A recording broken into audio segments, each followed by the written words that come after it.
Hello guys, the depth queen स्वागत करती है अपने डीप डेप्थ वर्ल्ड में। और आज जिस फिल्म को मैं आप लोगों के सामने डिस्कस करने वाली हूँ, इस फिल्म को मतलब मैंने जितने भी अपने उम्र के पड़ाव पार किए हैं, उस पड़ाव पे मैंने ये फिल्म देखी है। तो आप समझ जाइए कि मैंने इस फिल्म को कितनी बार देखा है। और जिस फिल्म की मैं बात करने वाली हूँ उसका नाम है द बर्निंग ट्रेन। जी हाँ, आप लोगों ने इस फिल्म के बारे में तो सुना ही होगा, इसका नाम भी सुना होगा। और अगर नहीं सुना है तो इसका एक गाना तो सुना ही होगा। और वो गाना है, तेरी है जमी तेरा आसमान, तू बड़ा मेहरबान, वो बख्शीश कर, सभी का है तू, सभी तेरे, खुदा मेरे तू बख्शीश कर। अब आपको याद आया होगा, मैंने अपने एक शॉर्ट में भी ये गाना लगाया है, क्योंकि ये गाना इतना अच्छा है। और एक तरीके से आर डी बर्मन का म्यूजिक है और सानवी लुधियानवी साहब के गाने हैं जिन्होंने गाने लिखे हैं, और आर डी बर्मन का संगीत है। और इसके सारे गाने अपने वक्त के हिट रहे हैं, लेकिन दो गाने इसके काफ़ी अच्छे हैं और काफ़ी मीनिंगफुल है। एक तो तेरी है ज़मीं जो मैंने अभी बताया, दूसरा पल दो पल का साथ हमारा, पल दो पल के याराने हैं। जी हाँ, बिल्कुल सही सुना आपने। तो काफ़ी अच्छे गाने, पॉपुलर गानों से सजी ये फिल्म थी और थ्रिलर एक्शन से भरपूर थी।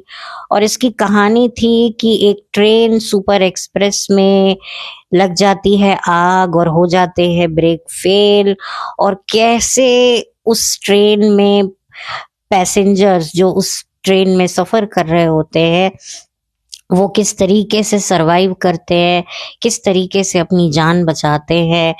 तो उसी कहानी पर आधारित ये फिल्म थी। तकरीबन 2 घंटे की ये फिल्म थी। इसकी फिल्म की लंबाई बहुत ज़्यादा थी।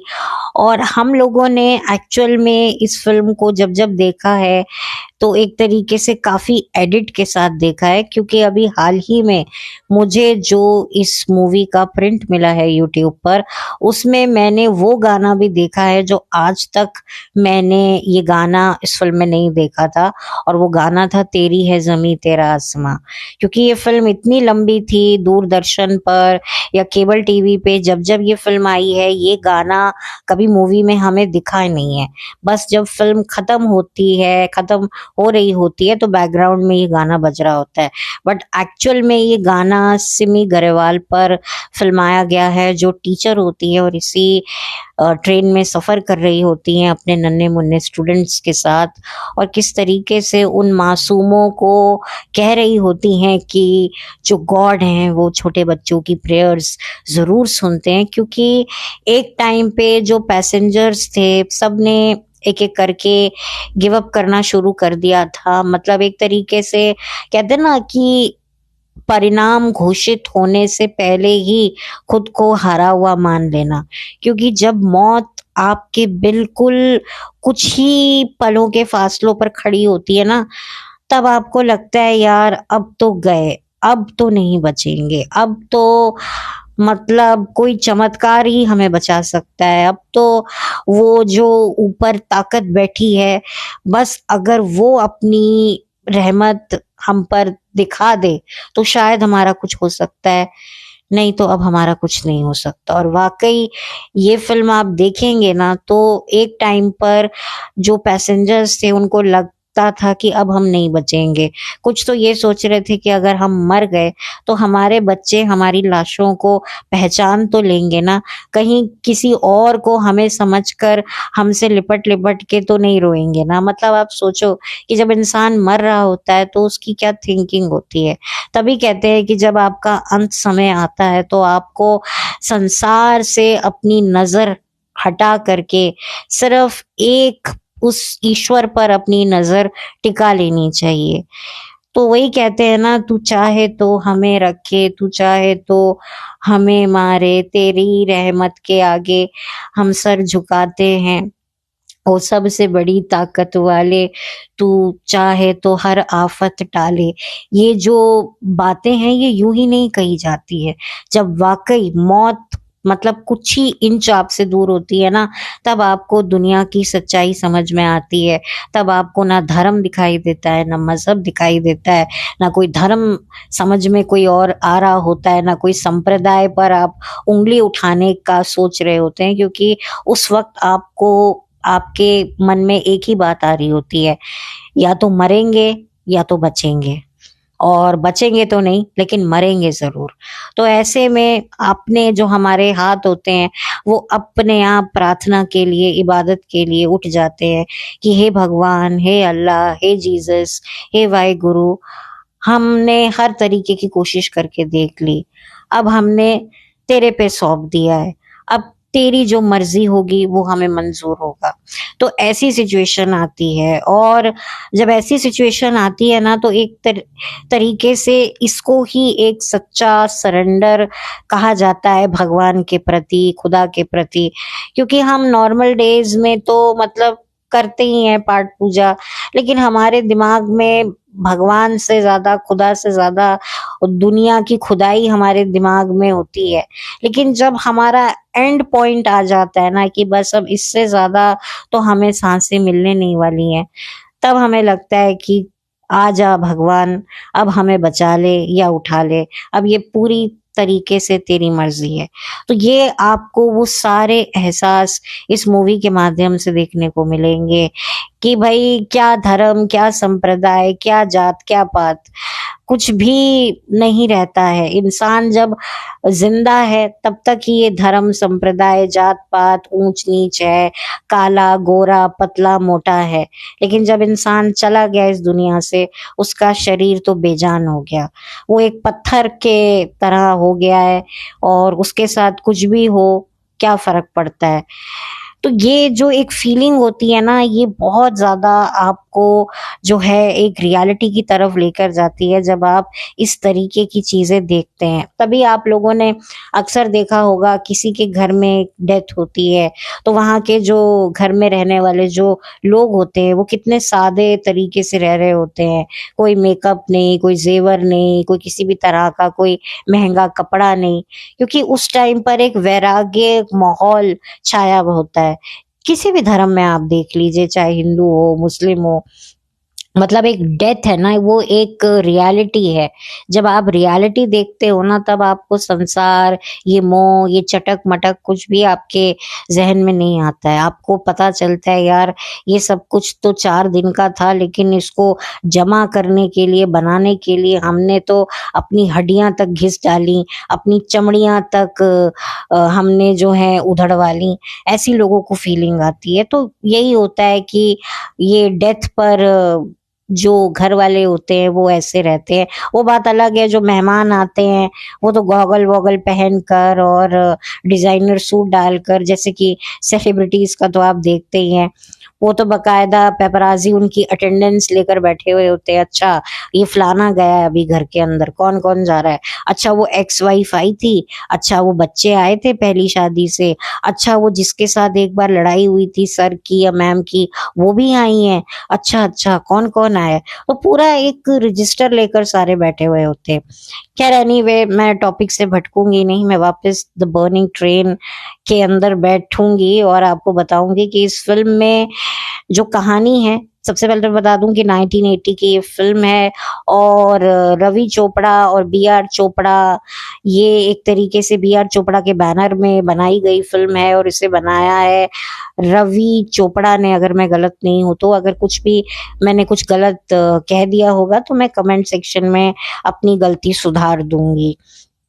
तो इनके द्वारा बनाई गई ये फिल्म है, और अपने वक्त की काफी कामयाब फिल्म ये रही। हाँ, इसकी लंबाई को लेकर काफी क्रिटिसिज्म इस फिल्म को मिला कि फिल्म 2 घंटे से ज्यादा की है, लेकिन फिर भी मतलब क्योंकि काफी पॉइंट्स, हालांकि उस टाइम पर तो 3 घंटे की पिक्चरें बनती थी, बट फिर भी अननेसेसरी इसमें कुछ सीन्स रखे हुए हैं। क्योंकि यूट्यूब पे जो मुझे मूवी मिली है उसमें तो मैं देख रही हूँ कि ऐसे ऐसे सीन्स जो मैंने आज तक नहीं देखे। तो मैंने कहा यार अच्छा अच्छा है यार, हम ऐसे मतलब कट शॉर्ट मूवी देखते थे, एडिट होके देखते थे, क्योंकि दूरदर्शन पर भी मतलब फ़िल्में एडिट हो जाती थी, टाइम के हिसाब से टेलीकास्ट होती थी, तो काफ़ी फ़िल्मों को तो वो एडिट कर देते थे और कुछ ऐसे सीन्स होते थे, क्योंकि जो दूरदर्शन होता था ना वो बच्चों की, बुजुर्गों की और सबकी साइकोलॉजी का बड़ा ध्यान रखता था। वो ऐसी किसी भी अंधविश्वास या किसी भी गलत चीज को दूरदर्शन कभी प्रमोट नहीं करता था, क्योंकि दूरदर्शन गांव-गांव में जाता था। अब तो खैर केबल टीवी, मोबाइल, इंटरनेट हर हर जगह सब पहुंच रहे हैं, बट मैं काफी साल पुरानी बात कर रही हूँ, तो इस वजह से भी पिक्चरें एडिट हो जाती थी जो बोल्ड कंटेंट की होती थी। तो खैर ये फ़िल्म आपको देखने को मिलेगी यूट्यूब पर, मैं इसका लिंक प्रोवाइड कर दूँगी। और इसकी स्टार कास्ट मैं बता दूँ, विनोद खन्ना, विनोद मेहरा, परवीन बावी, धर्मेंद्र, हेमा मालिनी, डैनी, नीतू सिंह, जितेंद्र, तो इतने सारे लोग हैं और भी बहुत सारे किरदार हैं जिन्हें आप लोगों ने देखा होगा। असरानी साहब भी हैं, आशा सचदेव भी हैं, मतलब बहुत सारे, मतलब इसमें नाम ऐसे भी होंगे जो बहुत फेमस होंगे, लेकिन उनके भी कुछ कुछ छोटे छोटे रोल है, जैसे कि नवीन निश्चल जो कि उस ट्रेन में डॉक्टर के तौर पर मरीज जो वहां पर जख्मी हो रहे थे, जो इस हादसे में जिन्हें चोट लग रही थी उनको बचा रहे थे, और उनसे ये भी पेशेंट्स कह रहे थे कि अरे हम मरने तो वाले ही हैं, आप हमारा इलाज क्यों कर रहे हैं, हमें ऐसे ही मरने दीजिए। ये सीन मैंने अभी कुछ वक्त पहले ही देखा है, ये सीन मैंने अपने बचपन में भी नहीं देखा क्योंकि एडिट होकर मूवी आती थी। तो उसमें नवीन निश्चल साहब बता रहे हैं कि नहीं, जो डॉक्टर होता है वो भी एक डूबते हुए जहाज के कैप्टन जैसा ही होता है और वो एंड तक फाइट करता है। तो ये बहुत अच्छा मैसेज भी इस फिल्म में दिया गया है। और दो दोस्तों की कहानी होती है, विनोद खन्ना और धर्मेंद्र की, और दोनों की अपनी अपनी जिंदगी होती है, खुशहाल जिंदगी होती है। परवीन बावी जो होती हैं वो विनोद खन्ना की पत्नी बनती हैं, और हेमा मालिनी और धर्मेंद्र भी साथ में होते हैं, लेकिन किसी वजह से मिसअंडरस्टैंडिंग के चलते वो अलग हो जाते हैं। उधर धर्मेंद्र और विनोद खन्ना की भी फ्रेंडशिप में दूरियां आ जाती हैं, और इत्तेफाकन जो है विनोद एक ट्रेन पर काम कर रहे होते हैं, ये उन्हीं की ट्रेन होती है सुपर एक्सप्रेस, जो एक तरीके से उनका एम्बिशियस प्रोजेक्ट होता है, और ये प्रोजेक्ट कंप्लीट होता है। और फिर डैनी जो कि दुश्मन होता है विनोद का, क्योंकि वो परवीन बावी से प्यार करता होता है, और परवीन बावी और विनोद खन्ना का सीन होता है, और ये वो भी इसी प्रोफेशन में होता है, वो भी एक ट्रेन बनाना चाह रहा होता है, ये शायद उसका भी ऐसा ही कुछ सपना होता है, लेकिन उसका सपना ना पूरा हो करके विनोद के दो दो ड्रीम्स पूरे हो जाते हैं, मनचाही लड़की से शादी और मनचाहा करियर, यानी कि ये ट्रेन उसको मिल जाती है। कुछ होता है ऐसा, अगर आप फिल्म देखेंगे तो आपको पता चलेगा। तो बस उसी बदला के चक्कर में वो रख देता है उस डैनी जो है उस ट्रेन में बॉम्ब, और कर देता है ब्रेक फेल। तो बस, और ये बात जब धर्मेंद्र को पता चलती है, क्योंकि वो भी उसी ट्रेन में सफर कर चुके होते हैं, और वो करके उतर भी चुके होते हैं एक स्टेशन पर, और फिर वहां पर डैनी किससे मुलाकात होती है, और डैनी फ्लो फ्लो में उनको सारी सच्चाई बता देता है, और फिर उसके बाद वापस से उस बेकाबू चलती ट्रेन पर चढ़कर सारे मुसाफिरों को वो भी बचाते हैं। और उधर जो जितेंद्र हैं वो एक चोर होते हैं जो चोरी की लालच में, क्योंकि नीतू सिंह के पास होता है जेवरों से भरा हुआ बैग, और उसी बैग के लालच में वो चढ़ जाते हैं, और मौका देखकर वो सोचते हैं कि मैं ट्रेन से उतर जाऊंगा, लेकिन हालात जब बदलते हैं तब वो भी इस ट्रेन में जो हैं एक फंसे हुए मुसाफिर की तरह तड़प नहीं रहे होते, बल्कि सबकी मदद कर रहे होते हैं। एक तरीके से आपको स्टार्टिंग में दो हीरो दिखेंगे, विनोद खन्ना और धर्मेंद्र। लेकिन जब फ़िल्म ट्रेन पर शिफ्ट होगी जब कहानी, तो वहाँ पर जितेंद्र साहब का भी एक बड़ा ही इंटरेस्टिंग सा रोल है। वो भी धर्मेंद्र और विनोद खन्ना के साथ मिलकर इस ट्रेन में जो मुसीबतें आती हैं, उसमें वो सामना करते हैं। तो एक अच्छा रोल है और कहते हैं ना, एक से भले दो, दो से भले तीन, ये वही वाला सिलसिला है। और विनोद खन्ना का एक बच्चा भी होता है जो इसी ट्रेन में सफ़र कर रहा होता है, क्योंकि परवीन बावी और विनोद खन्ना की भी मैरिज में काफ़ी प्रॉब्लम्स हो रही होती हैं। तो वो अपने एक रिलेटिव के पास अपने बच्चे को इसी ट्रेन के ज़रिए भेज रही होती हैं। तो फिर विनोद के लिए ये मामला प्रोफ़ेशनल भी है और पर्सनल भी है। तो अब कैसे वो इस बेकाबू ट्रेन को रोकेगा, कैसे उसकी लगाम खींचेगा, ये सब आप जानना चाहते हैं तो आपको ये फ़िल्म देखनी होगी। ये फ़िल्म एक हॉलीवुड मूवी से इंस्पायर थी, लेकिन जैसे कि मैं पहले भी कहती हूँ कि पहले बॉलीवुड को जो नकल भी अकल से करनी आती थी, अब तो खैर भूल ही जाइए। तो इस फ़िल्म में वो सारा फ्लेवर, सारा एलिमेंट इस मूवी में कूट-कूट के भरा हुआ है, जो आपको इस फ़िल्म को ना देखने के लिए तो कह ही नहीं सकता है। मतलब आप इस फ़िल्म को देखेंगे तो कनेक्ट हो जाएँगे। बहुत सारे छोटे-छोटे, प्यारे-प्यारे मैसेजेस इसमें आपको देखने को मिलेंगे कि किस तरीके से अनजाने लोग जो एक ट्रेन में सफ़र कर रहे होते हैं, और उस सफ़र में जब सफ़रिंग शुरू हो जाती है, तो कैसे ये सफ़र करने वाले जो मुसाफिर हैं, वो एकजुट होकर कैसे मुसीबत का सामना करते हैं। क्योंकि कहते हैं ना, एकता में बहुत बल है। तो वाक़ई यहाँ पर यूनिटी में दिखाया गया है कि जब आपके सर पे मुसीबत आ जाती है ना, तो सब एक हो जाते हैं। क्या दुश्मन, क्या दोस्त, क्या धर्म, क्या मज़हब, कोई मैटर नहीं करता। सब लोग अपनी और एक-दूसरे की जान बचाने में लग जाते हैं, और ये सबसे खूबसूरत बात होती है। तो मुझे ये चीज़ें बहुत अच्छी लगती हैं, बहुत टच करती हैं, और जो चीज़ मुझे टच करती है तो मुझे लगता है कि मुझे उसके बारे में बात करनी तो बनती है।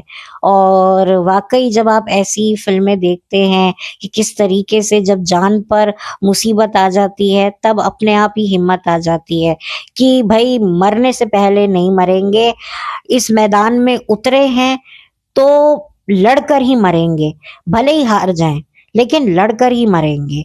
तो ये जो एक फाइटिंग स्पिरिट होती है ना, ये ऐसी फ़िल्म देखकर आप बहुत ज़्यादा, मतलब आपको इंस्पिरेशन मिलती है कि यार अभी इतनी जल्दी हिम्मत मत हारो।